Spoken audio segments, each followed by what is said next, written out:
Evening, all. As many of you know,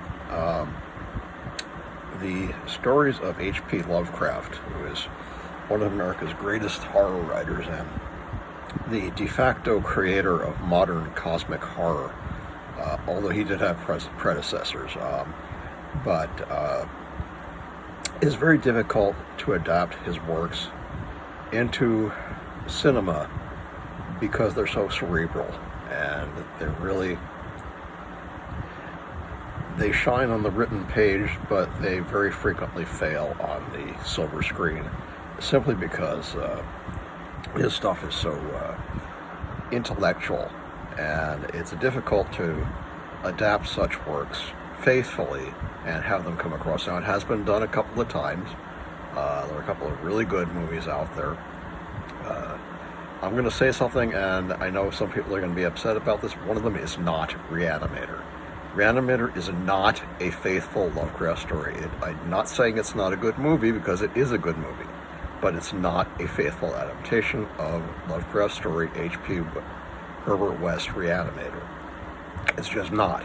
I've read it, and it isn't even close. It's a complete reinvention, which is okay for what the movie is, but I digress. One of the movies that I just watched on Tubi, I wanted to watch it because this is it's not one of my favorite stories, but it's a story I always found interesting. It was an adaptation in 2013 of his short story, The Thing on the Doorstep. A lot of people don't like this story, including the great H.P. Lovecraft scholar S.T. Joshi says, quote unquote, it's not one of his best stories, and I agree with him on that. Mainly because it's a little too mainstream, and that's a hard thing to say about Lovecraft, because his stuff is so out there that to say something's mainstream is to basically say, he just kind of coughed this one up because he wants some money, which is probably true. He was never paid terribly well. The story was first written in August 1933, but it appeared in the January 1937 issue of Weird Tales, and it tells the story of characters who have names that you've heard before in Lovecraft, Upton and Pickman. Of course, Richard Upton Pickman was the star of a couple of different stories, namely Pickman's Model, in which Pickman was a painter who turns out was painting something rather horrible from real life. And Upton is mentioned in Richard Upton Pickman is the name of the character. The other character name is Edward Derby, and there's a character named Derby in a couple of the earlier stories. I think one relates to The Shadow over Innsmouth, which is mentioned in both the short story and this movie, but the movie didn't really do too much with it. There's a lot more in the story, which relates to the main character, who is not actually Edward Derby, but Asenath Waite. And the Waites were a family that was from Innsmouth, and they have something of the Innsmouth look, i.e. the eyes that are slightly bugged out, a slightly fishy smell that won't really go away, and a legacy supposedly of some sort of dark magic and a dark bargain was made with some sort of beings from another world, which is only hinted at in this movie, and not really very well. One thing I don't like in general about adaptations recently, anyway, of Lovecraft movies, and when I say recently, I mean, 1980s, 90s, 2000s, 2020s, to take the stories and put them in a modern setting. That's okay, it's a natural instinct, but it just does not work with some of the elements of Lovecraft stories. For one thing, the use of modern cars and modern houses and things, that just kind of takes away the creepiness of old Arkham and old Innsmouth and old Dunwich, these kind of creepy imaginary Massachusetts towns roughly based on Boston and Newbury Port and Salem and reimagined by Lovecraft himself, who was from New England. He was from Providence, Rhode Island, and but had lived in Boston, I believe, at a certain time, and traveled, thoroughly through New England and New York too, and was familiar with these places. But updating it to the modern time, it just, in this particular story, it just felt wrong. I didn't like it. I didn't like the modern clocks. I didn't like the modern cars. I didn't like the modern houses. That took away, for me, some of the creepiness factor of Lovecraft's story. Anyway, this was written, like I said, it was directed by a guy named Tom Gleeserman, who I believe is also stars in it. Stars David Bunce as David Upton. Susan Cicarelli-Capito, that's a heck of a name, as his Caputo as his wife. Mary Jane Hansen, who is also the writer of the screenplay, as Asenath Waite, the main character, and Ron Komors, and I'm not sure who he is, and also a bunch of other people who I didn't mention, or just peripheral characters.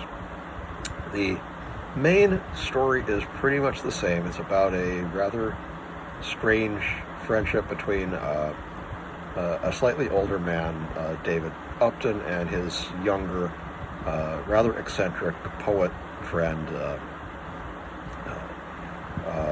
Dan Upton, and Daniel Upton, and his friend Edward Pickman, who is played by that's Ron Komors is Pickman. And one thing I didn't like the actors. I'm sorry. I know they did as good a job as they could, given the material. The script is not terribly well written. Sorry, Miss Hansen. It just happens to be true. But the way that the characters interact doesn't feel natural. It felt natural in the story. It feels too forced in this one. Upton's too young, or Pickman is too young. Upton is too stodgy. They don't seem like people who would be friends. They don't come off convincingly as friends. It seems more like Upton's kind of annoyed with this character. He doesn't really like him that much. And although there's a little bit of that in the story after some things happen, and again, I'm not going to spoil the plot for anybody who hasn't seen it, although I really don't recommend this movie. It's basically just a story of the friendship between the two of them, and of course, one of them starts sliding off the deep end somewhat, as is typical in Lovecraft stories, when he meets this girl, Asenath Waite, and he falls in love with her, and starts behaving rather strangely and doing some rather strange things. And again, I'm not going to go into graphic detail, but it becomes evident that she has some sort of hypnotic power over him, and is either convincing him that certain things that are bizarre are real when they're not, or those things are real.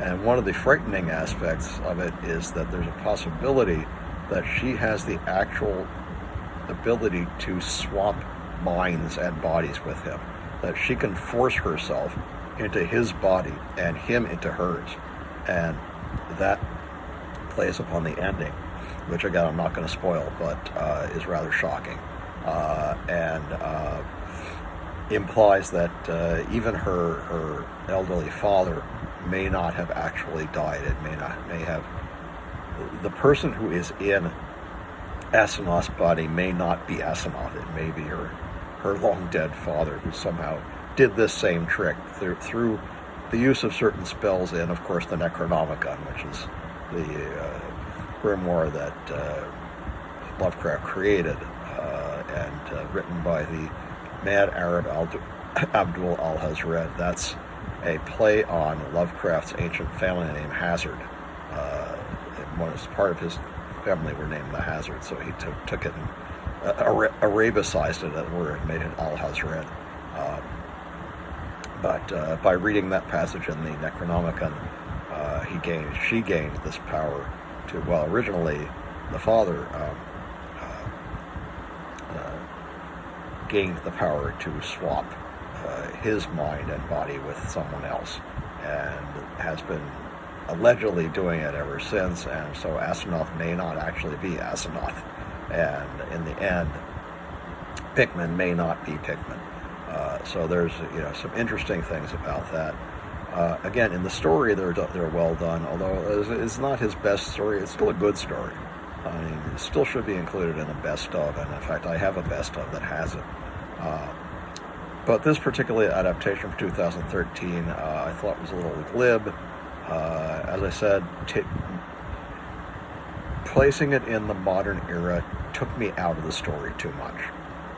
The original, as usual, Lovecraft usually does first-person narration, and he does it in this one as well, with the friend Upton telling the story of why he allegedly murdered his friend, and but he says, I didn't do it, and the explanation is the rest of the movie and the rest of the story.